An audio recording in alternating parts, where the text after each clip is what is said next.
સમુદાયના ઉછળતા ખેલાડીઓને પ્રોત્સાહન આપવાનું હતું।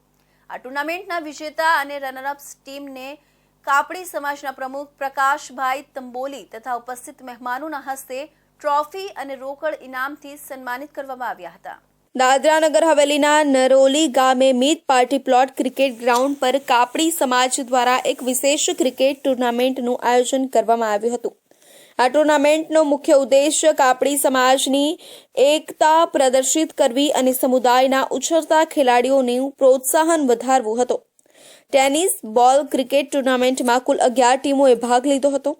આ ટુર્નામેન્ટની ફાઇનલ મેચ ડોકમરડી 11 અને વલસાડ 11 ટીમ વચ્ચે રમાઈ હતી।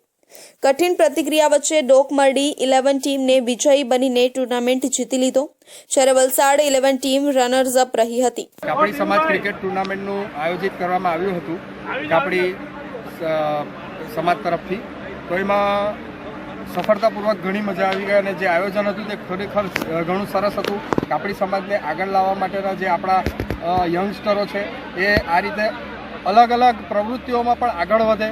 ક્રિકેટો રમે છે, પરંતુ નવા નવા છોકરાઓ અને જે સિનિયર સિટીઝન છે તે પણ આમાં સપોર્ટ કરે છે। એ બદલ ઘણો આનંદ થયો અને આ જ રીતે આપણો સમાજ એટલે કે કાપડી સમાજ આગળ વધે એ રીતે બધાને શુભેચ્છા। જય માતાજી। કાપડી સમાજની છેલ્લા 2 દિવસથી શનિ રવિ નરોલીના ગ્રાઉન્ડમાં ક્રિકેટ મેચના રાઉન્ડ રમાતા હતા, ટુર્નામેન્ટ રમાતી હતી। એમાં 2 દિવસમાં 11 ટીમોએ ભાગ લીધો। ખૂબ જ આનંદ અને ઉત્સાહથી લગભગ 300-400 સમાજના પ્રતિનિધિઓની વચ્ચે આ 2 દિવસ ઉલ્લાસથી ક્રિકેટ મેચો રમાણી છે અને એમાં રનર્સઅપ તરીકે સેલ્વાસ ટીમ વિનર થઈ છે અને રનર્સઅપમાં વલસાડની ટીમ જીતી છે અને આજે ખૂબ જ આનંદ અને ઉત્સાહનો દિવસ હતો। બધાએ ખૂબ જ આનંદ રીતે આજનો આ ક્રિકેટ ટુર્નામેન્ટનો પ્રસંગ ઉજવ્યો છે।